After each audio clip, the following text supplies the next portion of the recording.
et je reprendrai la main. Voilà, bonjour. Donc, effectivement, je vous présente rapidement ce projet ReproInnov et surtout le programme PSDR4. Donc, ça s'inscrit donc dans ce programme pour et sur le développement régional, qui est à sa quatrième génération de programme. Donc, c'est un programme national, INRAE, qui après se construit en partenariat avec les régions. Et donc, il y a 10 régions françaises qui étaient concernées par le programme PSDR4. Donc, c'est un programme cofinancé par les conseils régionaux et qui a donné lieu donc, à 33 projets partenariaux qui ont été menés entre acteurs de la recherche et du développement territorial de 2016 à 2020, certains prolongés de 6 mois à cause du Covid, comme c'est le cas pour les projets en Occitanie. Et donc sur la région Occitanie, il y a 3 projets, le projet Atari, le projet ReproInnov et le projet Séburef. Donc, vous avez plus d'informations sur le site du PSDR. Et donc, le projet ReproInnov, comme l'a rappelé Marianne, c'est un projet dans lequel il y a différents partenaires, donc les 3 laboratoires de recherche, l'UMR Agir, le laboratoire l'EREPS, qui est rattaché à l'Institut d'études politiques et avec une composante de l'ENSFEA, et l'unité de service Observatoire du développement rural à INRAE, et 5 partenaires donc, du développement territorial, la coopération agricole Occitanie, la coopérative Calisol qui va intervenir ce matin, Interbio Occitanie qui va intervenir ce matin, la DRAF Occitanie et le service statistique du ministère de l'Agriculture. Maintenant, pour en venir à l'organisation même de l'atelier qu'on vous propose ce matin, on vous propose un atelier en 4 avec une première partie qui sera la présentation de travaux de recherche qui ont été menés dans le cadre de ce programme, avec 3 présentations de chercheurs et les discussions qui s'en suivent. Alors, toujours pareil pour les discussions dans le chat de préférence. Ensuite, on vous proposera une partie sur le témoignage d'acteurs des filières et institutionnels qui apporteront leurs témoignages et leurs identifications de facteurs de fragilité sur l'agriculture biologique dans leur domaine. Pareil, avec 4 interventions et un temps de discussion. On fera ensuite une synthèse ensemble sur les facteurs de fragilité identifiés. Alors, on vous a tous demandé de remplir un petit questionnaire en vous inscrivant à l'atelier. Ce sera la synthèse de ces réponses aux questions, de ce qui aura été dit par les témoins précédents et une priorisation qu'on vous demandera de réaliser en direct avec un petit atelier interactif. Et pour finir, avec ces besoins, ces facteurs de fragilité prioritaires qu'on aura identifiés dans la phase 3, donc d'essayer d'analyser ces besoins et de voir quelles solutions envisager pour la région, donc avec échange entre nous et synthèse finale. Donc on peut commencer tout de suite à passer à la première partie avec la présentation des travaux de recherche. Eh bien, bonjour à tous, donc moi je suis Thomas Poméon, donc c'est moi qui vais animer cette séquence. Donc moi je suis ingénieur et directeur de l'unité Observatoire du développement rural qui a été impliqué à divers niveaux dans ce projet-là et dans divers travaux sur l'agriculture biologique. Alors, on va présenter ce matin trois travaux de recherche, 3 illustrations en fait, qui serviront un petit peu à illustrer et puis un peu lancer les discussions. Un premier travail qui sera autour du développement de la filière bio en lait de brebis en Aveyron, présenté par Augustine Perrin de l'unité Agir. Ensuite, Natalia Suarez nous présentera ses travaux sur les menés en commun avec Pierre Triboulet, Charlène Arnaud et Pascal Château-Terris sur les SIC en agriculture. Et enfin, Pierre Triboulet vous présentera le travail qu'il a réalisé avec Charlène Arnaud sur une dimension une approche plus territoriale de lien entre l'agriculture biologique et le développement rural. Donc ces différents travaux finalement permettront de… la diapo suivante, s'il vous plaît. Ces différents travaux vont nous permettre finalement de couvrir un petit peu l'ensemble du spectre interrogé dans cet atelier, c'est-à-dire de couvrir un petit peu tous les différents acteurs impliqués dans la bio, non seulement les agriculteurs impliqués dans la partie, on va dire, de la production, mais aussi les autres acteurs, organisations et autres acteurs de l'accompagnement de l'agriculture biologique. Et ça permettra aussi, selon les approches, de couvrir une ou un ensemble de dimensions par rapport aux facteurs de fragilité qui avaient été identifiés. Donc, certains plus sur les aspects organisationnels, les aspects marchés, et d'autres plus sur les dimensions techniques, agricoles ou l'organisation des filières. Voilà, donc sans plus tarder, je vais passer la la parole à la première intervenante, donc Augustine Perrin, qui va nous parler du développement de la filière lait en Aveyron. Bonjour à tous, donc Augustine Perrin, je suis doctorante à l'INRAE à Toulouse et je vais vous présenter les résultats d'un travail qui a été conduit dans le cadre du projet CASDA Résilé et donc voilà, qui visait à étudier un peu et à comprendre les évolutions observables sur des exploitations laitières ovines biologiques en Aveyron. Ah putain, ma vidéo. Donc, juste pour introduire un peu le propos avec quelques éléments de contexte, donc la filière lait de brebis bio, c'est un marché qui est en plein essor en France. Donc, on peut le voir sur le graphique à gauche avec une augmentation des volumes livrés et puis de la taille du cheptel ovin lait bio français, particulièrement importante depuis le début des années 2010. Et donc voilà, en 2018, la collecte de lait de brebis biologique, c'était presque 9% de la collecte nationale, ce qui est une part importante, surtout quand on compare avec les autres filières laitières, donc bovines et caprines par exemple. Et à droite, donc c'est pour avoir juste un petit élément sur la répartition géographique du nombre d'exploitations ovines laitières bio, donc qui correspond au bassin de production des fromages de brebis AOP, donc Osso-Iraty, et surtout particulièrement, et c'est pour ça qu'on a choisi aussi ce territoire d'étude, le bassin de production de Roquefort, avec une part importante du nombre d'exploitations situées en Aveyron. On peut passer à la diapo suivante. Donc, c'est un peu voilà, pour illustrer avec quelques chiffres. Donc, à gauche, l'augmentation du nombre d'exploitations ovines laitières biologiques en Aveyron. Et puis, pour avoir un autre élément de contexte, en regard à droite, des évolutions en fait, du prix du lait de brebis bio au 1000 litres comparé avec le prix du lait conventionnel. Et donc, ce qu'on constate, c'est des écarts conséquents de à peu près 300 € les 1000 litres et surtout assez constant au cours du temps. Donc, avec un prix plutôt stable et rémunérateur sur les 4 campagnes pour lesquelles on dispose de données. Voilà. Donc, dans le cadre de ce travail avec le CASDA Résilé, on a suivi le trajectoire d'évolution sur des fermes aveyronnaises converties à l'AB depuis plus de 5 ans, pour essayer de voir, d'étudier des systèmes qui avaient un peu de recul à l'agriculture bio et pour voir donc, comment ils évoluaient. On peut passer à la diapo suivante. Donc, on s'est rendu sur 36 exploitations ovines laitières bio qu'on a enquêtées. Donc, c'était à l'hiver 2017-2018. On peut passer aussi à la diapo suivante. Donc, on s'est rendu sur les exploitations et les données qu'on a récoltées, c'était les suivantes. Donc, en fait, on demandait aux éleveurs de diviser l'histoire de leurs exploitations depuis leur conversion en un ensemble de périodes clés et de renseigner pour chacune de ces périodes tout un ensemble de variables. Donc, un premier groupe de variables, ça permettait de décrire un peu les évolutions au niveau de la structure d'exploitation, donc main-d'œuvre, cheptel, surface. Un deuxième groupe de variables qui concernait plus les pratiques agricoles. Donc là, c'était sur la gestion de l'assolement, les stratégies pour affourager, les stratégies de mise-bas, etc. Et enfin, un autre ensemble de variables. Donc, on demandait aux éleveurs en fait, de noter pour chacune des périodes leur satisfaction par rapport à leur système, en divisant un peu donc leur satisfaction d'un point de vue agronomique. Donc là, c'était lien au sol, qualité et rendement obtenu sur les cultures et les fourrages. Leur satisfaction d'un point de vue zootechnique, donc là, ça fait plus référence aux questions de prolificité, de performance, etc. D'un point de vue économique et aussi d'un point de vue social. Donc là, ça fait plus écho, par exemple, à la charge de travail. Les résultats qu'on a obtenus, donc, premièrement, pour ce qui est des évolutions et des structures d'exploitation, donc on peut passer à la diapo suivante. Donc ça, c'est la moyenne, en fait, au moment où on a fait l'enquête. Donc, on avait des exploitations en moyenne avec 420 brebis laitières, 180 hectares de SAU. On peut passer à la diapo suivante. Si on regarde l'évolution, donc entre le moment de la conversion et le moment où on a fait l'enquête, la tendance qui se dégage, c'est qu'on a plutôt une augmentation du volume de travail. C'est-à-dire que de manière générale, les exploitations se sont plutôt agrandies en cheptel et en surface, sans pour autant forcément augmenter la main-d'œuvre. En fait. Donc, ça résultait à une tendance à l'augmentation du travail en fait, quand on rapporte en nombre de brebis par unité de main-d'œuvre ou en nombre d'hectares par unité de main-d'œuvre. Donc ça, c'est pour les évolutions sur les structures. Maintenant, si on regarde un peu les pratiques, donc là, c'est pareil, la photo au moment où on a fait l'enquête, donc des exploitations où il y avait du pâturage avec, par exemple, donc, une productivité relativement élevée à 280 litres de lait par brebis et par an.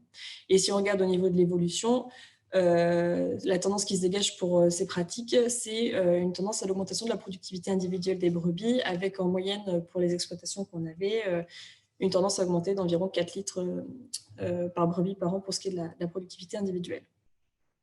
Et enfin, quand on regarde l'évolution au niveau des satisfactions, donc le premier constat qu'on peut faire, c'est que donc les éleveurs pour les 4 dimensions étaient satisfaits, voire très satisfaits, avec des notes autour de 3.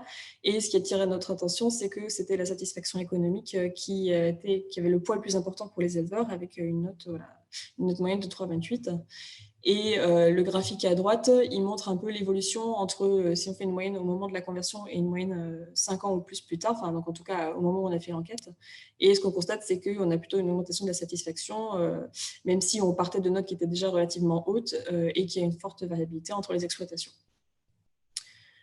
Et donc, le deuxième type de résultat, on a essayé de voir en fait, si on pouvait faire du lien entre justement cette évolution de la satisfaction des éleveurs et puis les évolutions constatées sur les structures d'exploitation et puis les pratiques agricoles. Et donc, on obtient les résultats suivants. Donc, le premier lien qu'on a pu mettre en évidence, c'est une association, en fait, un lien entre l'évolution de la satisfaction et l'évolution de la productivité individuelle. Donc, en fait, dans le contexte que j'ai présenté précédemment, qui est plutôt favorable avec des prix relativement stables et rémunérateurs, et l'importance du poids de la satisfaction économique, on peut voir que donc, la satisfaction des éleveurs tend à s'améliorer avec une augmentation de la productivité individuelle des brebis. Le deuxième lien qu'on a pu faire, c'est qu'on constate une évaluation de la satisfaction inversée avec l'évolution de la durée de pâturage. C'est-à-dire qu'en fait, dans ce contexte-là, et on pourra y revenir dessus un peu dans le temps de la discussion parce qu'il y a d'autres éléments qui viennent un peu l'expliquer, mais on constate une amélioration de la satisfaction en lien avec une diminution de la durée de pâturage des troupeaux. Et un troisième résultat, mais qui va un peu de soi, c'est que l'évolution de la satisfaction était corrélée avec avec le niveau de satisfaction initial. Donc en fait, si on partait d'un niveau de satisfaction bas, la marge d'amélioration de la satisfaction était plus importante. Et enfin, un troisième résultat, vas-y, tu peux passer l'animation, Pierre, merci.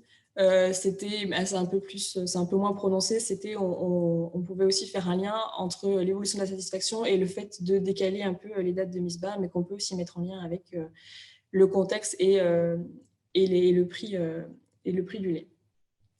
Donc, pour synthétiser un peu ces résultats, l'évolution des exploitations aveyronnaises est liée au contexte que j'ai présenté en préambule, qui est favorable, avec des prix rémunérateurs, à la fois en bio et puis parfois aussi couplé avec le prix Roquefort.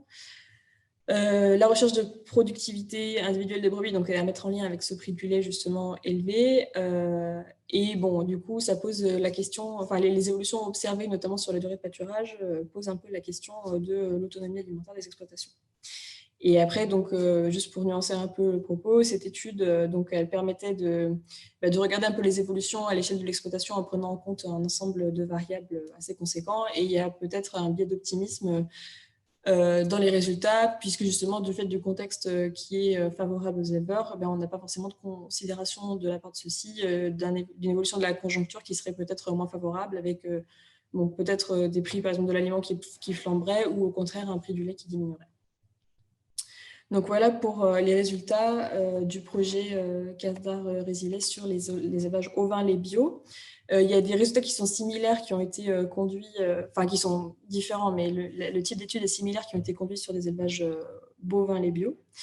Et dans le cadre de PSDR, Maëlys Boot, donc une doctorante aussi, a réalisé différents portraits d'éleveurs qui se sont convertis à l'agriculture biologique en élevage bovin laitier. Et donc, les résultats sont disponibles au lien qui est indiqué là sur la diapositive, donc avec un support de valorisation en français, un 4 pages qui présente très bien ces résultats, et notamment les grandes tendances observées sur les fermes converties ou en cours de conversion. Et puis, voilà, les vidéos sont aussi à disposition avec des fermes un peu qui partaient avec des systèmes assez différents les uns des autres et qui ont réalisé leur conversion à l'agriculture biologique. Merci beaucoup, Augustine. Merci beaucoup d'avoir tenu le temps serré. Du coup, comme je vous disais, dans le fil de discussion, on fera des questions à la fin des 3 sessions. Donc, n'hésitez pas à mettre vos questions dans le fil de discussion là, en cliquant sur l'icône chat, et on pourra les poser à la fin, questions de précision, d'approfondissement. Voilà, n'hésitez pas.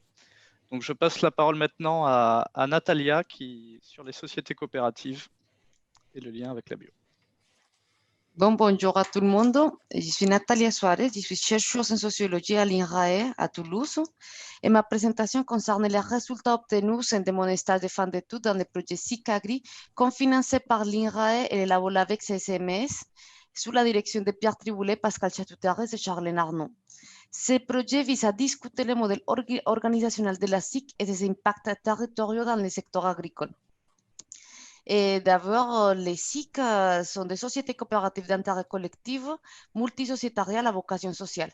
Créées en 2001, il s'agit de la dernière innovation juridique coopérative en France.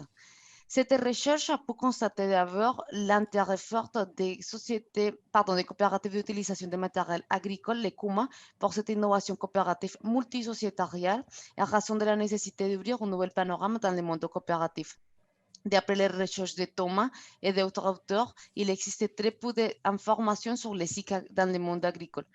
Considérant les défis auxquels le monde agricole est aujourd'hui confronté à échelle macro, la transition énergétique et écologique, et à échelle micro, le développement de nouveaux modèles économiques viables, ce projet vise à interroger en quoi les SIC constituent-elles de nouveaux modèles de coopération agricole et à quelles problématiques contemporaines du secteur agricole pouvaient-elles apporter des solutions. Et je vais vous expliquer c'est quoi un SIC. Un SIC, c'est une société commerciale de type SCA, SARL ou SAS.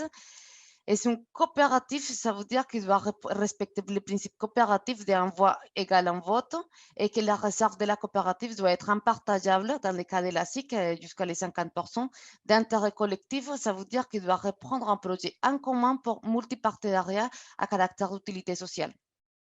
Cette coopérative, c'est différent des autres coopératives dans le monde des autres coopératives pour trois facteurs. Le premier, c'est que c'est une coopérative multisociétaire.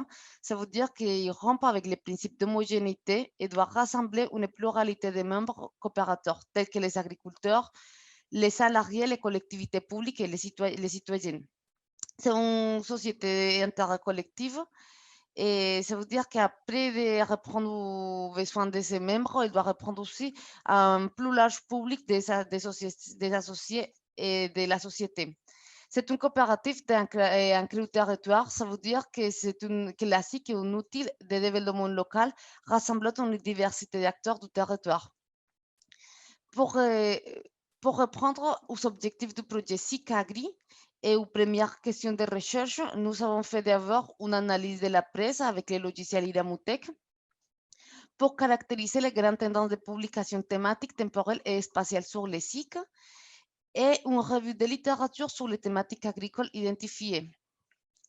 Et les premiers résultats de Iramutech, l'analyse lexicométrique d'Iramutech nous rejoindre les associations de mots en 5 classes. La première classe fait l'association entre le secteur agricole et la production des énergies renouvelables, en particulier la filière bois énergie. Les secondes classes mettent en relation la production biologique, légumes, fruits, viande et les circuits courts dans le cadre de projets montés en SIC.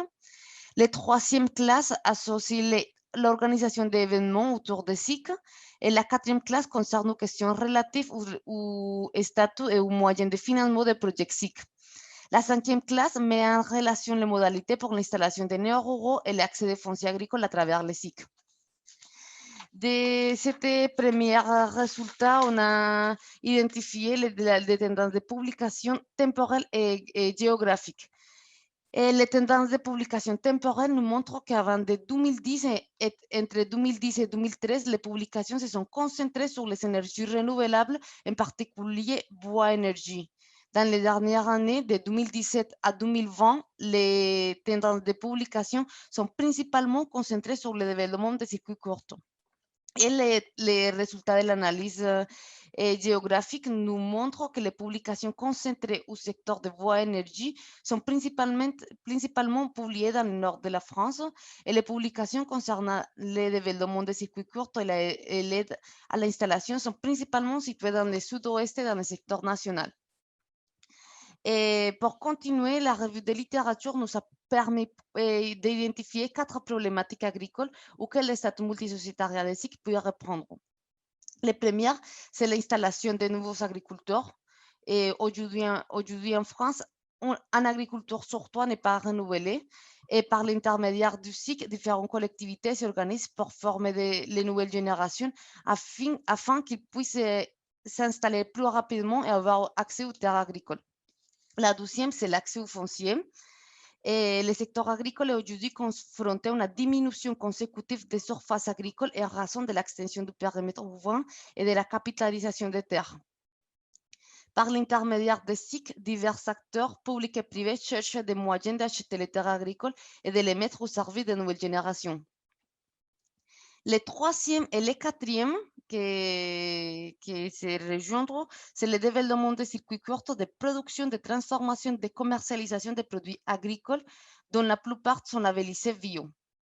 Le caractère multisociétarial permet de renforcer le tissu local par l'association des producteurs et des consommateurs dans une même coopérative. Et le dernier, c'est la diversification et la multiplicité des activités agricoles. Grâce au facteur multisociétariat des SIC, les agriculteurs pouvaient diversifier l'activité agricole dans des autres secteurs tels que la restauration, le développement des énergies renouvelables et bon, des autres actions. Comme conclusion, on peut dire que les SIC visent un nouveau modèle économique portant une vision alternative, concertée et démocratique entre plusieurs acteurs du monde agricole. Les premiers entretiens montrent qu'il s'agit de projets de long terme et nécessitant d'articuler des apports de ressources et des valeurs de différentes parties prenantes. En perspective, des études de cas de SIC sont prévues afin d'approfondir les thématiques et défis identifiés ici dans les projets SIC-Agri. Merci pour votre attention. Merci beaucoup, Natalia. Très bon timing également. Et ben, du coup, maintenant, je vais passer la parole à Pierre et on va, après avoir vu la dimension organisationnelle, la dimension productive, on va encore lever la focale et regarder à l'échelle d'un territoire ce qui se passe comme dynamique autour de la bio avec le cas du Gers. Bonjour, donc je vais vous présenter effectivement ce travail qui a été réalisé en collaboration donc, avec Charlène Arnaud pendant son postdoc au sein du projet ReproInnov. Elle est actuellement enseignante-chercheur à l'Université Paul-Sabatier. Bon, elle ne peut pas être présente car elle est en congé maternité. Et donc, dans ce travail, nous avons cherché à voir si le développement de l'AB pouvait être analysé comme une innovation territoriale pour les espaces ruraux. Et donc, je vais rapidement vous restituer les résultats de ce travail qui est en cours de publication. Donc, en fait, ça s'inscrit dans un contexte où l'AB peut être analysé comme une innovation territoriale pour les espaces ruraux. Donc, voir l'AB comme une innovation territoriale, c'est-à-dire le voir comme un ensemble d'innovations qui vont transformer un milieu et qui vont valoriser les ressources locales.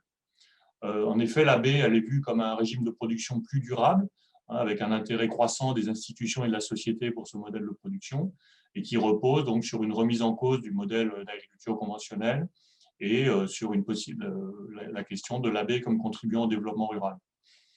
Donc, en fait, voir cette AB comme une innovation territoriale au niveau des espaces ruraux pose la question des capacités du rural à être moteur des dynamiques d'innovation. Et c'est un peu cette question qu'on a voulu chercher à explorer, donc déterminer si le développement de l'AB s'inscrit dans une diversification du système agricole existant permettant la création de valeur. Donc, juste faire un petit point donc, sur cette question des capacités d'innovation dans le rural. En fait, la littérature, elle considère qu'il y a souvent un manque de ressources, que ce soit des ressources matérielles ou immatérielles dans le rural, qui ne permettraient pas de bénéficier des effets d'agglomération qui sont promus par les stratégies d'innovation, notamment la stratégie d'innovation à l'échelle européenne.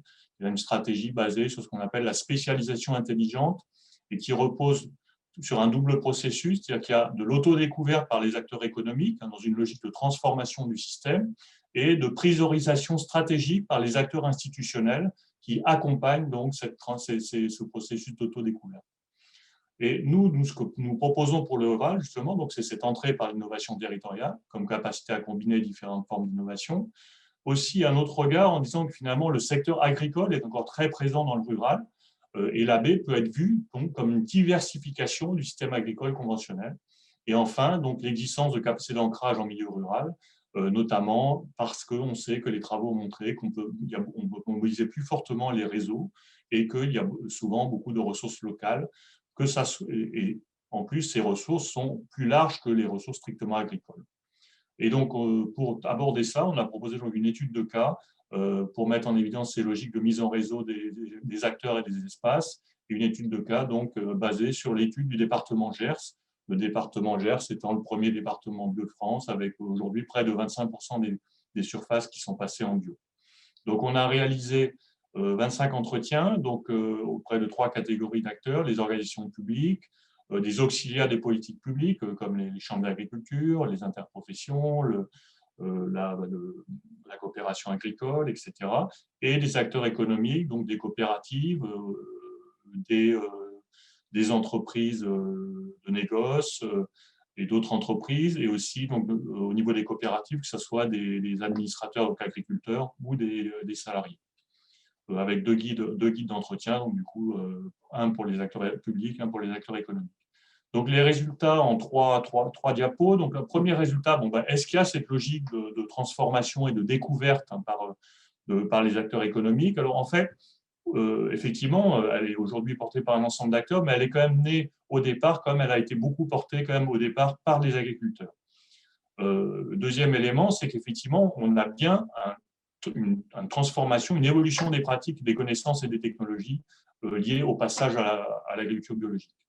Mais par contre, effectivement, donc en lien avec le fait que c'est essentiellement porté par les agriculteurs au début, on peut constater qu'au départ, il y a eu quand même une inertie historique, jusqu'à récemment de la part des coopératives, et que l'on a eu en fait une présence de modèles coopératifs opposés qui sont entrés dans l'AB donc en tant que pionniers, on va dire, qui sont entrés dans l'AB il y a 20 ans. D'une part, Calisol, qui apparaît un peu comme la coopérative avant-gardiste en matière d'agriculture biologique et qui s'est ancrée dans le territoire en portant, donc en développant une section bio dans cette coopérative, ça sera présenté d'ailleurs tout à l'heure, et Agribio-Union, donc qui est une union de grandes coopératives qui initialement avait choisi d'externaliser la baie, c'est-à-dire que chaque coopérative confiait à l'union le soin d'organiser la collecte AB. Autre élément, donc un aval de la filière trop faible pour assurer le développement économique, c'est-à-dire ce développement fort de la baie, il faut effectivement arriver à diffuser les produits. Donc, il y a des tensions quand même liées à la poursuite du fort développement de la baie. Bon, il y a quelques verbatims sur la diapo, mais je vais les passer. Donc, sur la question de l'intentionnalité des politiques publiques, effectivement, on a bien un renouvellement de l'image du territoire porté par les acteurs publics locaux, avec un rôle spécifique de l'Agence de développement économique du Gers, une politique de marketing territorial autour de le Gers territoire bio, comme un renouvellement de l'image de ce territoire, basé plus sur l'innovation, sur une idée de modernité, comme le montre le verbatim en bas de la diapo, mais aussi un rôle historique de la Chambre d'agriculture qui a fortement accompagné la conversion et le développement de la bio au niveau du territoire. Mais certaines limites sont quand même identifiées. D'une part, le manque d'attractivité du territoire pour les installations d'entreprises, avec toute la question effectivement d'être dans des territoires ruraux qui peuvent être vus comme un peu isolés, et aussi la faiblesse de l'appui institutionnel pour les acteurs économiques. Par exemple, l'Agence de développement économique a lancé un concours création agroalimentaire bio, un concours national, et ce concours est finalement très peu doté, donc c'est vrai que ce n'est pas forcément un gros appui pour les acteurs économiques sur place. Dernier élément, donc est-ce que cette AB peut être vue comme innovation territoriale? Alors oui, effectivement, il y a une forte capacité à mobiliser les réseaux, avec le rôle de l'Agence de développement économique, qui est une nouvelle instance de mise en réseau des acteurs sur le territoire et qui a beaucoup contribué à renforcer la cohésion et la gouvernance du territoire. Il y a aussi besoin de se mettre en réseau pour accéder à des ressources externes au territoire, et ça au niveau régional notamment, ça on l'a bien montré. Par contre, c'est vrai qu'on peut aussi constater que ces réseaux peuvent relever de réseaux assez différents, avec des logiques différentes, des visions différentes sur l'agriculture biologique, et que ça peut entraîner éventuellement des guerres de chapeau. Deuxième élément, c'est que la territorialisation de la bio intervient aussi en réponse à la demande des consommateurs. C'est-à-dire qu'en fait, la bio en tant que signe ne suffit pas forcément aujourd'hui pour être valorisé. Donc, le fait de pouvoir ancrer la bio dans le territoire peut apparaître aussi comme un atout et une opportunité qu'il s'agit de développer. Et enfin, cette bio apparaît bien comme une innovation ouverte, collaborative, transversale, avec une dynamisme des installations en AB, mais je pense que de tous tous les acteurs de l'AB, on peut relever un grand dynamisme au niveau de l'ensemble des acteurs investissant dans l'AB, et aussi une vision beaucoup plus élargie donc, de l'agriculture, avec le lien avec, par exemple, toute la dimension culturelle qu'il peut y avoir dans le GERS. Bon, pour conclure, donc, en fait, donc, finalement, considérer le développement de l'AB comme une innovation territoriale, ça a permis de questionner ce rapport entre agriculture et ruralité, qui reste quand même encore très important à approfondir. Donc, cela offre aussi une meilleure compréhension des facteurs qui favorisent ou freinent la diffusion de l'AB aux différents niveaux d'analyse des organisations, des filières et des territoires. Et se pose la question de la coordination des différents réseaux d'acteurs pour qu'ils concourent ensemble à plus de valeur ajoutée pour le territoire et non pas un verrouillage des initiatives. Là, nous n'avons pas d'avis tranché sur la question. On constate que le GERS est très dynamique avec cette juxtaposition d'un ensemble de réseaux d'acteurs qui n'ont pas forcément des visions convergentes. Et enfin, donc, perspective, ça serait l'étude de cas comparés d'autres territoires ruraux ayant un fort développement de la culture biologique. Voilà. Merci Pierre sur cet éclairage. Du coup, on peut passer aux questions. Donc, il y a des premières questions qui sont arrivées dans le chat et qui continuent à arriver. Donc, on va essayer de. On a 10 minutes du coup à peu près pour les questions. Donc, je vais demander des réponses courtes dans la mesure du possible. Du coup, on va commencer par des questions de précision, d'approfondissement à Augustine. Oui. Je te livre les deux questions du coup qui sont déjà cette interrogation que j'avais aussi, ce lien entre diminution de durée de pâturage et l'augmentation de la satisfaction déclarée par les éleveurs. Oui. Et l'autre question, c'était sur l'augmentation de la productivité individuelle. À quel moment elle se faisait en fait? Est-ce qu'elle se faisait pendant la conversion, après la conversion ou quand ça intervenait? Alors du coup, donc pour la question de la satisfaction et du pâturage, il y a plusieurs éléments en fait qui viennent un peu l'expliquer. Donc il y a effectivement le contexte et le fait que pour certains, il y a quand même une recherche de productivité individuelle en lien avec les prix. Mais du coup, donc ça va aller avec la recherche peut-être d'optimisation de la prise alimentaire des brebis en bergerie, donc plutôt les garder plus longtemps en bergerie, tout en restant dans le cadre du cahier des charges, mais comme le cahier des charges indique qu'on sort les animaux quand c'est possible, du coup, il y a peut-être quelque chose à ce niveau-là. Et puis aussi, ça permet de peut-être mieux valoriser le potentiel génétique des brebis lacones.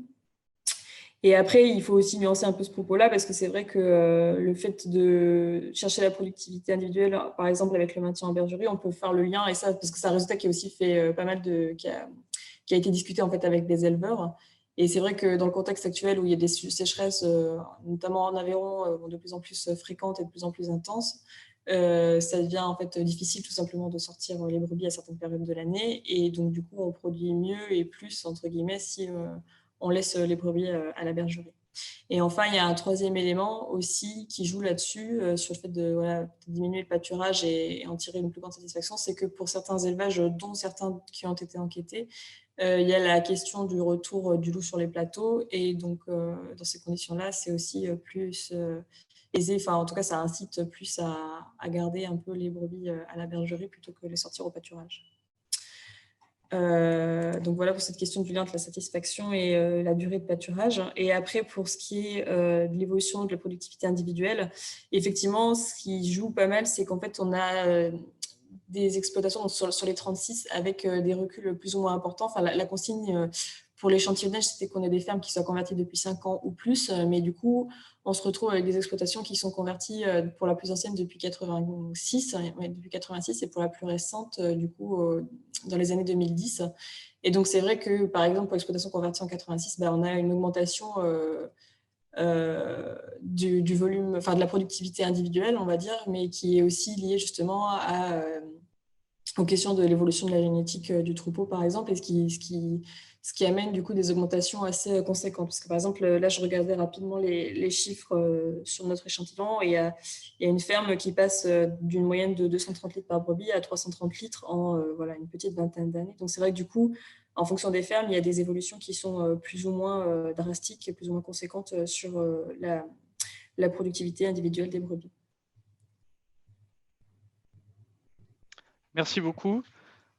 Du coup, on va passer à des questions alors plus sur Sur la question du Gers, alors il y a quelques débats sur les chiffres qui ont été présentés du nombre d'agriculteurs dans le Gers. Bon, je ne sais pas si on va trancher, mais en tout cas, ça ne remet pas en cause la dynamique, même ça, au contraire, ça tendrait à l'accroître.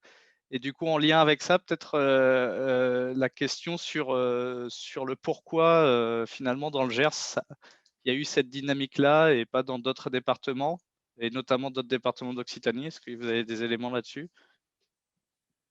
Oui, donc sur les chiffres, en fait, ce que je constate, c'est qu'apparemment, donc, il y a toujours effectivement une forte augmentation du nombre d'agriculteurs bio. Bon, je pense qu'on aura l'occasion d'y revenir sans doute sur ces chiffres si besoin. Alors, sur la question, effectivement, d'ailleurs, c'est pour ça que j'ai relativisé cette question des différentes visions de la bio dans le territoire, avec donc une multiplicité de réseaux, une multiplicité de visions.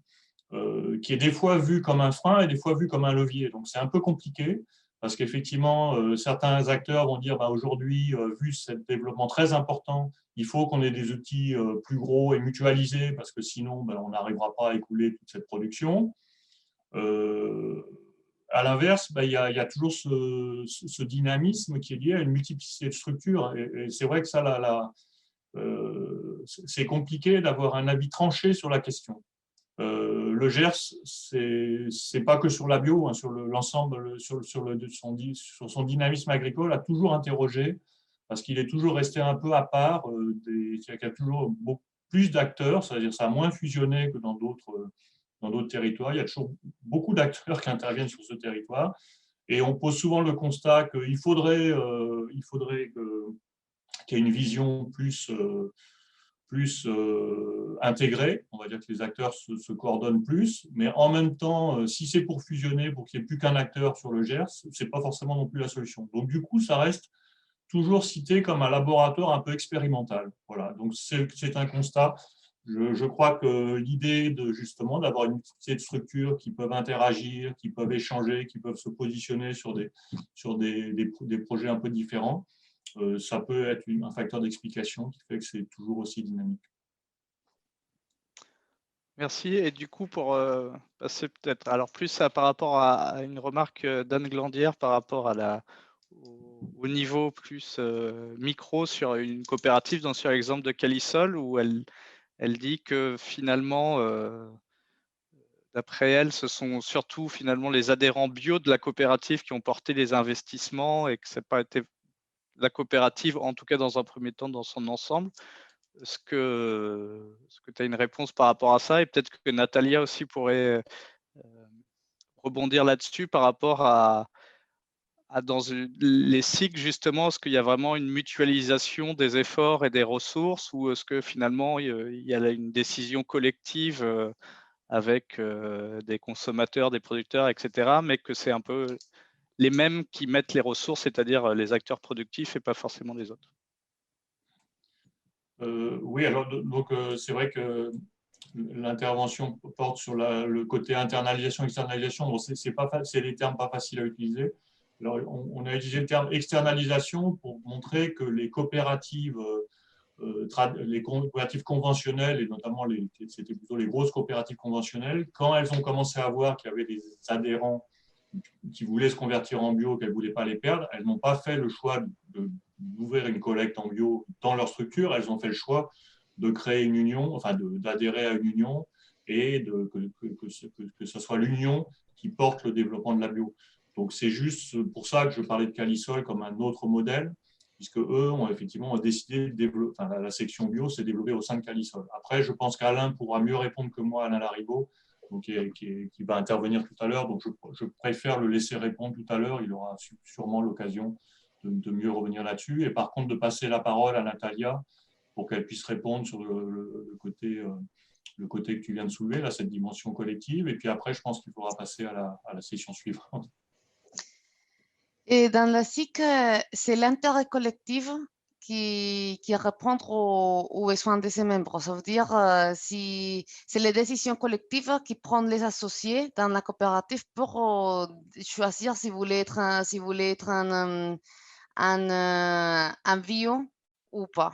Et il y a Alex Margado, c'est lui qui a écrit les statuts de la SIC, qui nous disait que c'est cet intérêt collectif qui fait vraiment la coopérative. Donc, c'est l'union des différentes parties prenantes qui prend les décisions de se labelliser en bio. Après, c'est l'idée de la coopérative à l'idée d'être d'utilité sociale. Ça veut dire qu'il doit reprendre une utilité à la société, soit environnementale ou sociale à travers les bio.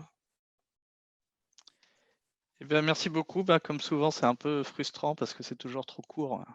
On commence à tirer plein de fils. Je vais passer la parole maintenant à Marianne pour la séquence sur le témoignage des acteurs. Oui, merci Thomas. Alors, du coup, comme on vous l'annonçait en début d'atelier, on va maintenant passer à des témoignages d'acteurs, acteurs des filières et acteurs institutionnels qui ont été sollicités, alors qui ont été ou non partenaires directs du projet ReproInnov. Voilà la liste des intervenants et l'ordre des interventions qu'on vous propose. Alors tout d'abord, Alain Laribaud, ancien directeur activité bio et filière contractuelle pour la coopérative Calisol. Ensuite, on aura l'intervention de Thomas Galland, qui est animateur de la SIC, la Maison Paysanne de l'Aude. Puis Nancy Forêt, directrice d'Interbio Occitanie. Ensuite, Manon Rigal, pour clôturer cette séance, qui est chargée de mission agriculture bio à la région Occitanie. Alors voilà, on vous propose de commencer par un tour de micro rapide des intervenants pour que tout le monde puisse prendre un petit temps, une petite minute pour se présenter. Voilà, bonjour. Donc je me présente, Alain Laribaud, je suis l'adjoint au responsable de l'activité bio à la coopérative Calisol. Alors Calisol, c'est une coopérative céréalière à Pau qui a son siège dans le Tarn-et-Garonne, à Cassé-Sarrazin. Son territoire, c'est le Tarn-et-Garonne et tous les départements limitrophes. Son chiffre d'affaires est de 100 millions d'euros. Une collecte qui varie fortement ces dernières années, qui varie entre 180 000 et 250 000 tonnes de collecte annuelle, dont 12 à 15 % de cette collecte est en bio. L'activité APRO concerne toutes les cultures, autant en bio qu'en conventionnel. On a aussi des livres services agricoles, un groupement volaille. Notre surface collectée est de 60 000 hectares, dont 25 % de cette surface aujourd'hui est en bio. Et la surface bio est surtout concentrée dans le Gers.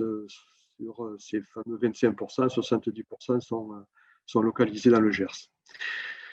Le chiffre d'affaires de 100 millions d'euros, 25 % sont issus de l'activité bio. Voilà. Nous sommes 170 salariés. La particularité de la coopérative, ce sont les blés de qualité qui se sont développés là depuis les années 80. Aujourd'hui, 70 % des blés de la coopérative sont des blés correcteurs.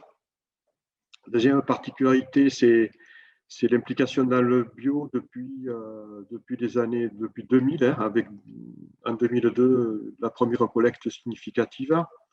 Des investissements assez lourds pour la coopérative qui se sont faits sur deux périodes, 2008-2012, sur le site de Montfort dans le nord du Gers. Autre particularité de la coopérative, c'est le conseil agronomique sur toutes les cultures, et puis l'implication aussi de la coopérative dans le développement des légumineuses. Alors, particularité aussi de Calisol, c'est que les légumineuses se sont développées grâce au bio. Et puis, ce savoir-faire a été transféré sur le conventionnel. Voilà. Quoi dire de plus je pense avoir fait un tour assez succinct de la COP. Je répondrai à vos questions. Oui, c'est très bien, merci. Du coup, c'est un premier tour de table vraiment pour se présenter et on vous demandera dans un deuxième temps d'évoquer les facteurs de fragilité que vous avez préparés en amont. Merci beaucoup. Avec plaisir. Alors, suite à Alain, je vais donner la parole à Thomas Galland, qui est animateur de la SIC, la Maison Paysanne de l'Aude. Oui, bonjour à tous. Donc effectivement, je suis animateur de la SIC Maison Paysanne de l'Aude qui a été créée en décembre 2018, donc c'est une société coopérative assez récente.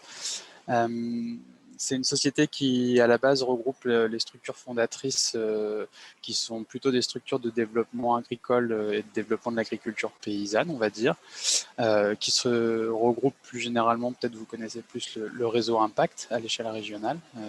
Donc, on va dire que c'est ces structures fondatrices qui ont créé la Maison Paysanne de l'Aude, qui déjà partageait des locaux, mais qui en plus avaient des envies d'aller plus loin dans la mutualisation des moyens, l'idée d'être aussi un peu plus visible dans le paysage agricole et aussi de donner une place prépondérante aux acteurs non agricoles dans les projets qu'on mène. Donc à ce titre-là, depuis la création de la SIC, on est devenu, on va dire, plus largement représenté avec des boutiques paysannes, des boutiques bio, il y a des ateliers de transformation sous forme de CUMA ou sous forme de coopérative, il y a des collectivités, il y a des citoyens qui nous ont rejoints, des agriculteurs. Voilà, c'est assez diversifié comme le présentait Natalia tout à l'heure dans les différentes représentations des membres de la maison paysanne. Aujourd'hui, on est 150 membres. Et pour finir, on développe des projets essentiellement autour des projets de développement agricole sur nos territoires. On coordonne par exemple un projet alimentaire territorial sur la Haute-Vallée de l'Aude. Et on a plusieurs projets, type un abattoir mobile qui est en train de se mettre en place.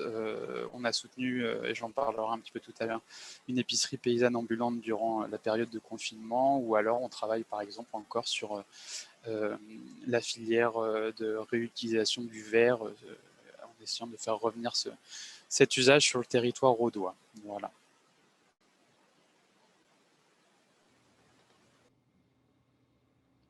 Très bien, merci beaucoup Thomas. Alors, pour faire suite à cette présentation, je vous donne la parole à Nancy Forêt pour Interbio Occitanie. Merci. Donc Nancy Forêt, je suis directrice d'Interbio Occitanie. Donc c'est l'association interprofessionnelle qui regroupe les réseaux qui contribuent au développement de la bio dans la région, de la production jusqu'à la distribution spécialisée bio. Donc on retrouve au sein d'Interbio la Chambre régionale d'agriculture, Bio Occitanie qui regroupe les producteurs d'agriculture biologique, Sud-20 Bio qui est une interprofession elle-même sur la viticulture bio dans la région, la coopération agricole, et OC Bio, qui est une structure associative aussi, qui regroupe les entreprises privées, transformateurs, distributeurs spécialisés bio. Et donc, on a depuis maintenant 1 an et demi créé aussi un collège membres associés, parce qu'on avait des demandes de structures qui n'étaient pas forcément adhérents de nos membres fondateurs pour rejoindre la dynamique d'Interbio Occitanie. Et donc, on a aussi quelques entreprises ou associations qui nous ont rejoints via ce collège membres associés. Donc, les missions d'Interbio Occitanie, c'est vraiment de fédérer d'abord tous les acteurs de la filière bio. On l'a vu dans les témoignages IGERS, que c'est un sujet important. C'est aussi d'être un interlocuteur représentatif auprès des pouvoirs publics de la région. C'est d'organiser la concertation sur je dirais, toutes les actions de développement à mettre en place et en particulier la structuration des filières bio de la région dans toute leur diversité. Enfin, on a une action de promotion de la bio, même si ce n'est pas celle qu'on a le plus développée depuis la création d'Interbio. Et nous sommes observatoire régional de la bio et à ce titre, nous traitons tout ce qui est données statistiques, en particulier données de l'agence bio en région. Et c'est pour ça qu'on vous a mis un lien d'ailleurs sur les données pour que vous ayez tous les chiffres clés à jour sur le bio dans la région. Voilà pour la présentation très rapide d'Interbio.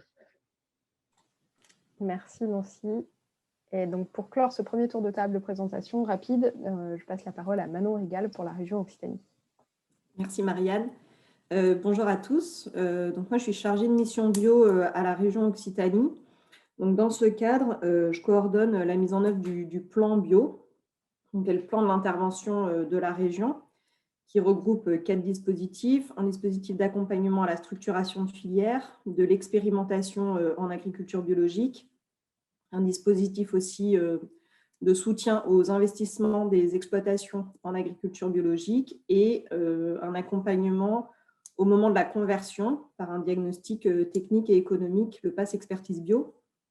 Et j'anime également avec la DRAF la mise en œuvre des mesures CAB et MAB, donc les aides bio pour les agriculteurs à l'échelle régionale. Merci beaucoup. Et pas moi que je t'ai pas coupé. Donc voilà, maintenant qu'on a fait ce tour de table de présentation rapide, l'exercice qu'on a demandé à chacun de nos témoins aujourd'hui, c'était de définir, d'essayer d'identifier, d'après son activité, sa connaissance des filières bio de la région, des facteurs de fragilité de ces filières, un ou plusieurs, qui sera en mesure de détailler un peu et qu'on va utiliser comme exemple pour approfondir dans la suite de l'atelier. Du coup, je repasse la parole à Alain pour commencer avec cette identification des facteurs de fragilité. N'hésitez pas à poser toutes vos questions dans le chat au fur et à mesure, parce qu'il y aura un temps d'échange, du coup, il sera groupé à la fin, pareil, où on pourra demander à chaque intervenant de répondre à vos questions. Bien, je prends la parole, Marianne. Oui. Vas-y, Alain, oui. Ouais, donc, point de fragilité, mais je vais plus parler peut-être de notre coopérative, quoi. Donc, le gros souci que l'on a eu, c'est l'accompagnement de la progression rapide de la collecte bio, je dirais même trop rapide, qui nous a causé des problèmes à tous les niveaux, quelque part, au niveau de la logistique, des moyens de transport, des capacités de réception, de travail du grain. L'activité bio, la bio demande des équipements particuliers qu'on a au niveau des silos, donc des investissements forcément. Cette année, notamment avec l'automne pluvieux qu'on a eu, on a bien vu qu'on avait de grosses lacunes et des limites. On n'était pas les seuls, je pense qu'on est plusieurs OS à avoir très mal vécu la collecte d'automne. Donc voilà, gros souci, c'est cette capacité à pouvoir accompagner cette évolution, d'investir. Je parle côté matériel. Côté commercial, l'année passée, je crois qu'on n'a pas eu trop de problèmes avec la collecte que l'on a eue. Et c'est la question aussi à se poser peut-être pour les années à venir. Attention à une progression trop rapide, une progression mesurée sur des cultures ciblées. On s'aperçoit qu'on a des cultures qui sont recherchées, où on se retrouve en déficit, et des cultures, par contre, on se retrouve à l'excédent. Donc, des contractualisations qui sont indispensables pour pouvoir maîtriser un peu tout ça et tenter de maîtriser le marché. Voilà, je reviens surtout à cette capacité de pouvoir réceptionner les marchandises dans de bonnes conditions, pouvoir les travailler et pouvoir ressortir des produits de qualité, parce qu'on est en bio, qu'on ne doit pas faire de la qualité, bien au contraire, c'est terminé depuis des années.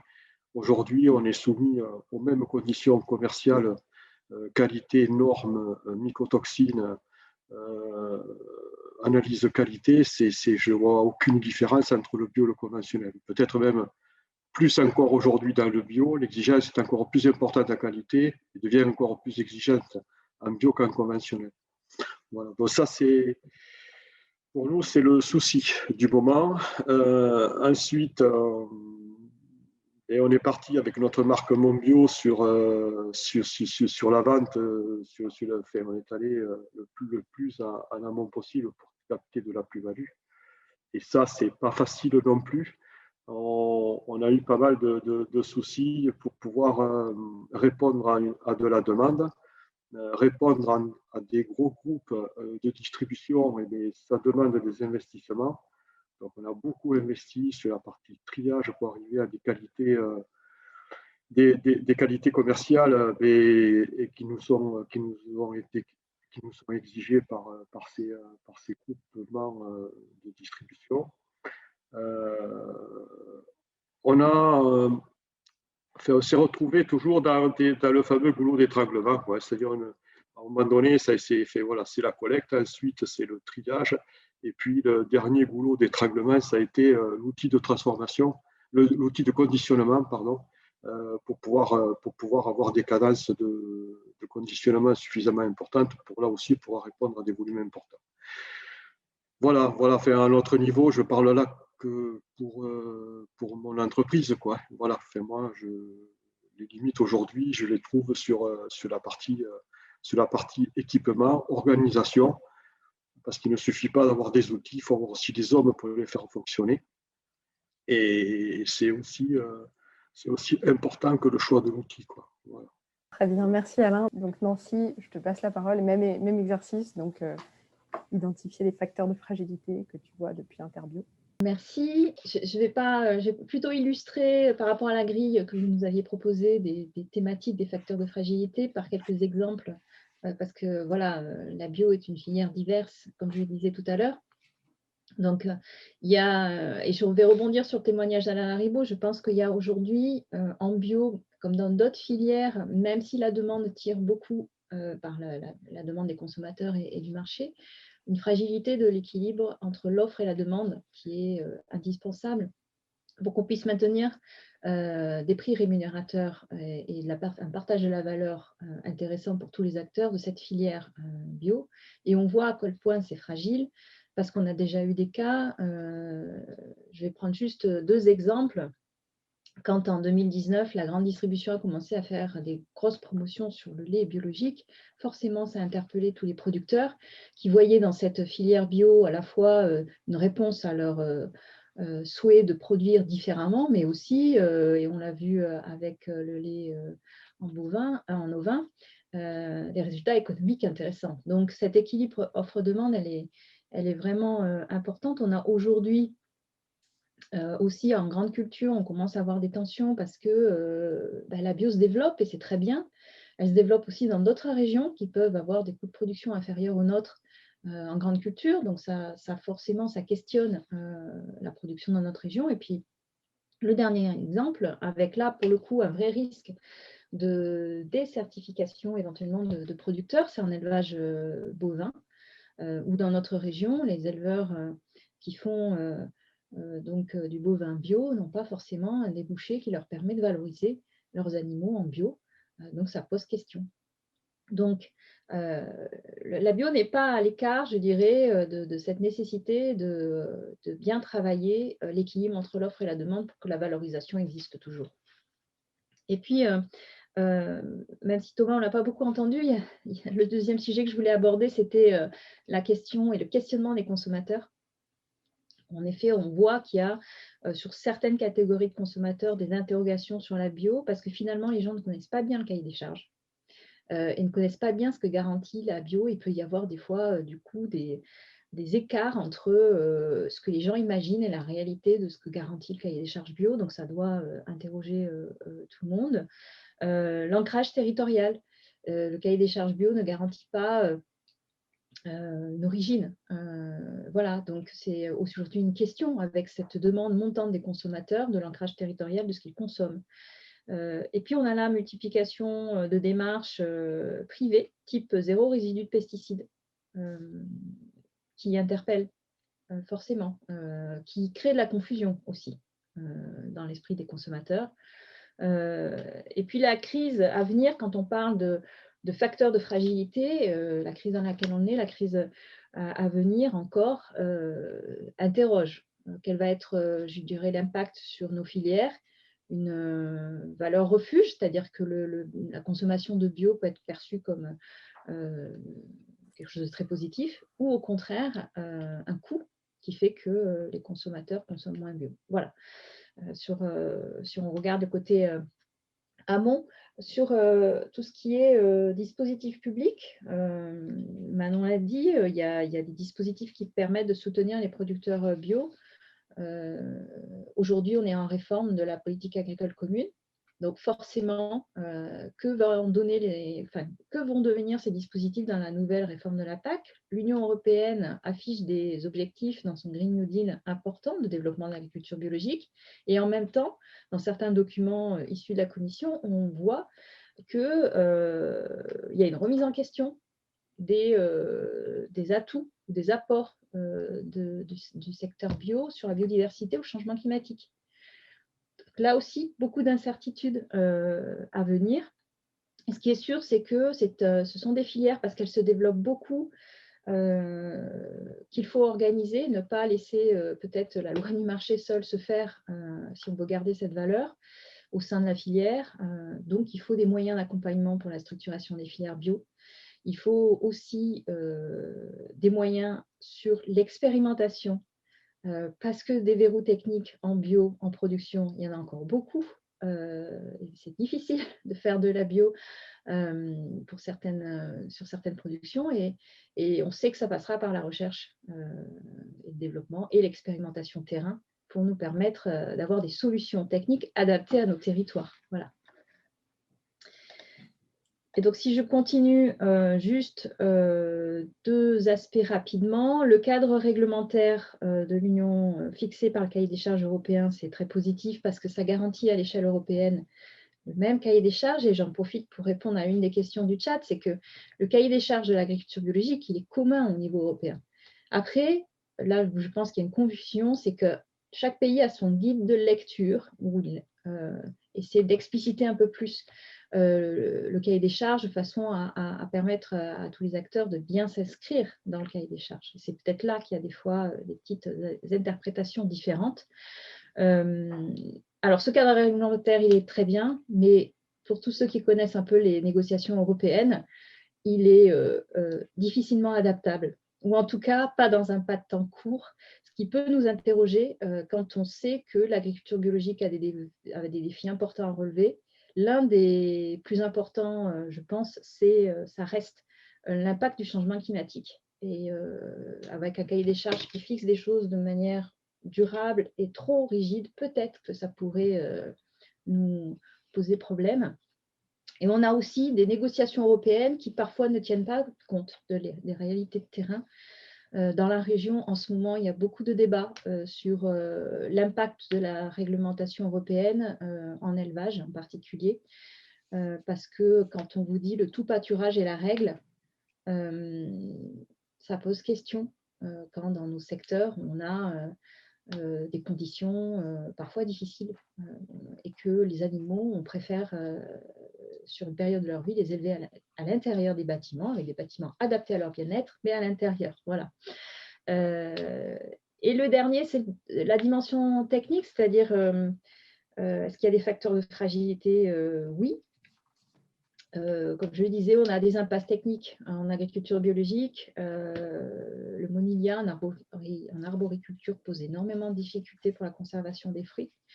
Voilà, donc, et en fonction des années, on sait climatique, c'est plus ou moins facile de produire, d'où l'irrégularité de production en bio, hein, comme le disait Alain Laribaud, qui pose souci pour les opérateurs d'aval quand ils doivent commercialiser avec des écarts importants d'une année sur l'autre de production. On a aussi, lié au règlement européen, un problème de disponibilité de plants ou de semences, puisqu'on va devoir passer à avoir des plants et des semences bio adaptés à nos territoires. Et ça peut être compliqué. Et puis, la question du cuivre. Quand on parle de fragilité, si on parle viticulture, la question du cuivre, à la fois de son impact, de la limitation de son utilisation, pose aussi question, et j'ai fini, Marianne. Pas de souci, merci Nancy. C'est vrai qu'on dépasse un peu le temps, mais merci beaucoup, c'était très intéressant. Du coup, je vais tout de suite repasser la parole à Thomas pour la SIC Maison Paysanne. Oui, alors moi je vais revenir un petit peu plus avec une vision des consommateurs. Alors déjà en préambule, dire que je ne suis pas un expert de la filière bio, loin de là, mais c'est plutôt avec ce regard de SIC que je vais essayer de témoigner de la vision et des échanges que j'ai pu avoir de gré à gré avec les membres de la maison paysanne, que ce soit des consommateurs ou des producteurs par ailleurs. Je reprendrai d'ailleurs voilà, un petit peu ce que disait Nancy, à savoir qu'effectivement, il y a ce manque de lisibilité qui amène, je pense, quand même de plus en plus de la confusion et je dirais même un peu de défiance vis-à-vis du bio, en tout cas de la certification bio parfois. Et puis, ce que je complétais, c'est que dans une moindre mesure, il y a aussi peut-être un manque de confiance sur la pratique ou le principe même de la certification. Moi, ce que je constate, c'est que voilà, on utilise des mots tels que le contrôle, avec des organismes certificateurs. Je pense que c'est des terminologies qui, vis-à-vis du consommateur, en tout cas les plus avertis, peuvent être un petit peu conçus comme hors sol et avec une logique très descendante. Et ça j'ai l'impression que cette logique de certification, elle peut aussi amener voilà, les consommateurs à avoir une certaine défiance. Et pour illustrer un peu tout ça, je reprendrai l'exemple donc de l'épicerie paysanne ambulante et solidaire dont je vous parlais tout à l'heure, qu'on a mis en place durant le confinement. À la fin du premier confinement, on a demandé un peu aux consommateurs s'ils souhaitaient poursuivre et si oui, pourquoi. Et ce qu'il en est ressorti massivement, entre, on va dire, si on peut distinguer un peu le bio et le local, c'est que de loin, les consommateurs étaient favorables à l'épicerie paysanne parce que ça leur permettait de donner à voir finalement des producteurs locaux, c'est-à-dire que ça engageait une forme de confiance qui était plus importante du fait qu'il y ait cette proximité et du fait qu'il y ait cette transparence des producteurs. Et d'ailleurs, je vais vous lire juste un petit témoignage d'un mail que j'ai reçu hier, il est tout court, mais il traduit bien évidemment ce que je suis en train de vous dire. C'est un consommateur qui a envoyé ce mail et qui dit: bonjour, pensez-vous qu'il serait possible que les agriculteurs membres de l'épicerie paysanne puissent mettre, si leurs fruits et légumes n'ont pas un label bio, qu'ils sont d'une agriculture raisonnée? Ceci me serait très utile car je n'insiste pas pour le label, plutôt pour une éthique, une qualité avec aucun produit chimique. Donc c'est marrant quand même, ça montre voilà, justement une posture du consommateur qui est favorable aux pratiques qui sont défendues par le bio, mais finalement qui a peut-être un peu de défiance derrière la question du label. Donc voilà, je pense qu'il y a une petite vigilance à avoir là-dessus et on pourra discuter peut-être des solutions derrière. Je pense notamment aux systèmes participatifs de garantie qui sont mis en place, notamment au sein de Nature et Progrès, qui sont intéressants, qui permettent d'associer le consommateur au processus de certification notamment. Voilà, il y a sûrement peut-être des solutions un peu plus inclusives et notamment la question de la représentation territoriale qu'a repris Nancy tout à l'heure. Je pense que c'est important effectivement que, au regard de la demande qu'ont les consommateurs, d'aller de plus en plus vers une forme de garantie liée à la proximité territoriale du produit. Merci beaucoup Thomas. Du coup, pour clore ce tour de table des fragilités identifiées, je passe la parole à Manon, du point de vue de la région. Du coup, je vais redire des choses qui ont déjà été citées, peut-être avec un angle plus institutionnel. En facteur de fragilité, nous, on repérait effectivement cette question de la répartition de la valeur sur la chaîne de production et de transformation et sur le territoire régional, qu'on relie aussi à un manque d'outils de première transformation pour pouvoir structurer des filières sur le territoire régional, sur l'ensemble de la chaîne, et du coup à aujourd'hui une répartition de la valeur qui est déséquilibrée en faveur des producteurs et qui en fait une dépendance au dispositif d'aide tant pour les exploitations que pour le développement de la filière, du fait d'une inéquité dans la répartition de cette valeur. On voit aussi ce qui a été dit, la multiplication des labels et du coup, vis-à-vis du consommateur, peut-être une perte dans les repères de ce que représente l'agriculture biologique, notamment face à d'autres dimensions comme l'achat local, face à aussi d'autres certifications ou d'autres démarches qui émergent, comme l'a dit Thomas et comme l'a dit Nancy, sur des volets de diminution de pesticides, de respect de l'environnement. Donc le positionnement de la bio et du consommateur vis-à-vis de ces autres dimensions-là, et un volet là un peu plus institutionnel sur la gouvernance de la bio, où on a une gouvernance efficace qui a pu se mettre en place au niveau régional, qui est assez unique par rapport aux autres régions, avec donc cette interprofession qui regroupe l'ensemble des principaux réseaux qui interviennent sur l'agriculture biologique et donc qui fonctionnent au sein de cette interprofession.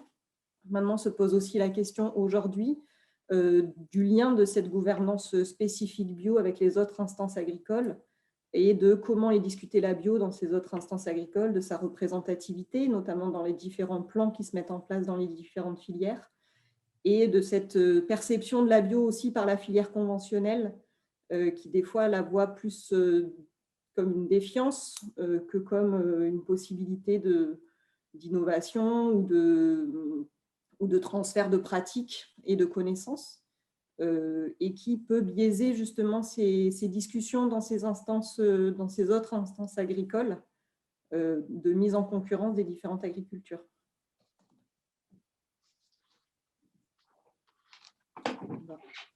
Très bien, merci beaucoup.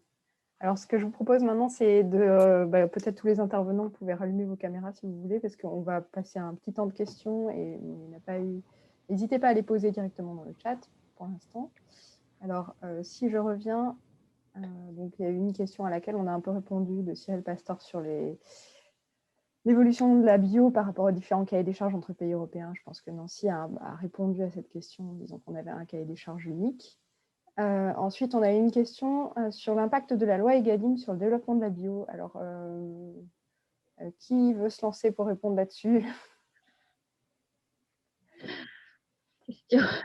je veux bien. Oui, ça peut avoir qu'un impact positif à partir du moment où ça permet à... Ah ben voilà, Nathalie va compléter, mais ça permet en effet je dirais, à la filière bio d'avoir un débouché supplémentaire qui tire plus que s'il n'y avait pas la loi Egalim avec cet objectif de bio dans la consommation. Et je prends sous cet angle-là. Je ne veux pas dire que je néglige le fait que ça a un intérêt pour tous ceux qui déjeunent dans du collectif, quoi. Mais c'est vrai que pour nous, ce sont des débouchés, alors pas faciles, parfois complémentaires des circuits de distribution ou commercialisation plus classiques, mais ça ne peut que pousser à une demande plus importante. C'est positif. Même pas facile à y répondre aux objectifs de la loi Egalim. En tout cas, ça c'est clair. On a une question sur les partenariats avec les conservatoires de semences et associations comme Cocopelli qui disposent de semences adaptées au territoire. Ce que je peux en dire, c'est que je ne sais pas s'il existe des partenariats à proprement parler. J'imagine qu'effectivement, il y a des laboratoires de recherche qui travaillent aussi sur les semences en bio. Enfin, on en parlait tout à l'heure. D'ailleurs, Pascal faisait état du manque de production potentielle. Ce qui est sûr, c'est qu'il y a en tout cas une forme de développement assez fort des réseaux de semences paysannes, voilà, qui est plutôt notamment encouragé par l'évolution législative sur la possibilité de commercialiser les semences produites par les paysans. Donc ça va être une facilité. Donc je pense que là-dessus, de plus en plus, il va y avoir effectivement un développement de ces réseaux. Après, avec des difficultés particulières, le métier de semencier, c'est quand même un métier à part entière. C'est difficile d'être agriculteur et en même temps de produire des semences de qualité. C'est un vrai biais pour ces réseaux-là. Donc en tout cas, il y a des volontés. Enfin, si je reprends l'exemple de l'Aude, typiquement, on a une dynamique entre jardiniers amateurs convaincus et professionnels, surtout des maraîchers, là, qui se met en place autour de la création d'un réseau de semences paysannes, par exemple. Oui, donc Michael a précisé que c'était aussi pour Nancy, qui avait mentionné le besoin de semences adaptées au territoire. Donc effectivement, on s'est rendu compte que sur certains, il y a une obligation. Donc la réglementation va aller plus loin sur l'obligation de semences issues de filières bio et pas de dérogation à des semences conventionnelles qui sont utilisées et cultivées ensuite en bio. Mais voilà. Et deux, on s'est rendu compte ces dernières années que souvent dans les semences disponibles en bio, elles étaient, de par à la fois la façon dont elles sont travaillées par ceux qui en font, je vais y arriver, les multiplications, etc. Elles sont parfois issues de plus adaptées à la moitié nord de la France qu'à nos territoires du sud-ouest.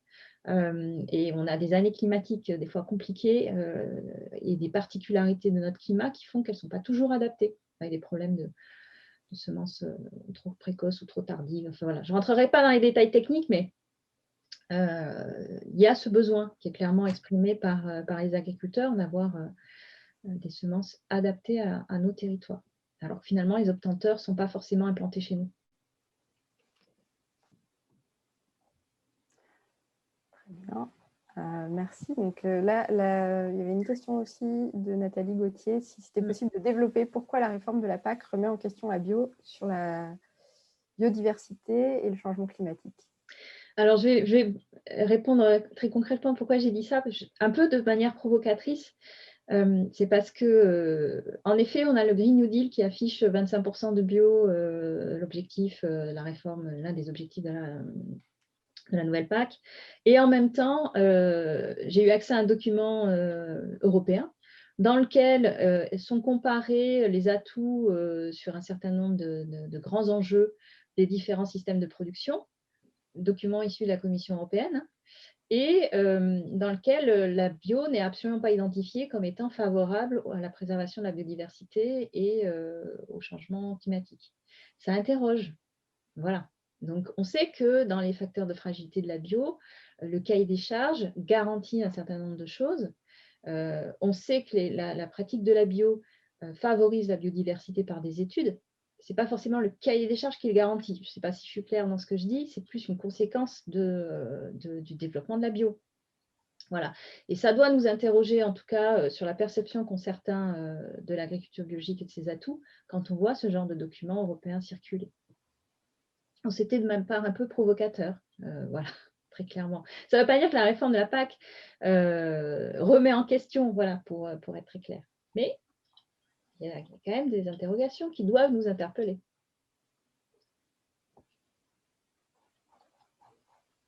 Très bien, merci Nancy. Alors, est-ce qu'il y a encore une question? On peut prendre peut-être encore une question s'il y en a une autre qui arrive. C'est plus une remarque d'Amélie qui arrive, que la bio est challengée pour sa durabilité sur la vie des sols, la biodiversité, stockage du carbone et les mauvais résultats de la bio dans les ACV. On en parle beaucoup, c'est vrai. Alors là, ça n'apporte pas forcément de commentaires ou de réactions. Je ne sais pas s'il y a quelqu'un qui veut réagir là-dessus.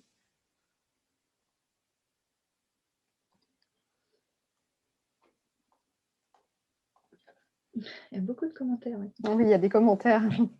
Mais oui, enfin, je pense que peut-être pour réagir à plusieurs, est-ce que la bio a de grandes marges de progression encore? Ça, je pense qu'on en est tous conscients sur certains aspects. Vous parlez de durabilité, de vie des sols, on parlait du cuivre tout à l'heure, on sait que c'est un facteur de fragilité intrinsèque. À partir du moment où vous utilisez le cuivre qui est quand même pas, qui est remis en cause dans son impact sur l'environnement. Il y a besoin d'évolution. Et c'est aussi pour ça que quand dans les facteurs de fragilité, j'ai identifié le fait que ce cadre européen fixé de manière européenne, je ne sais pas combien ont duré les négociations du dernier qui va être mis en application au 1er janvier 2022, parce que quand je suis arrivée dans le secteur de la bio, c'était déjà démarré. Donc, c'est des processus de plusieurs années. Donc, comment on fait progresser ou on adapte la bio pour, en effet, qu'elle soit plus en rapport avec les valeurs qu'elle porte dans ses pratiques et qu'on permette d'intégrer de l'innovation ou des résultats de recherche qui nous permettent de rendre la bio plus efficace par rapport à ses objectifs et ses valeurs. Quand vous êtes dans un cadre réglementaire européen qui prend des années de négociation pour pouvoir évoluer, ça interpelle. Voilà. Ça questionne en tout cas.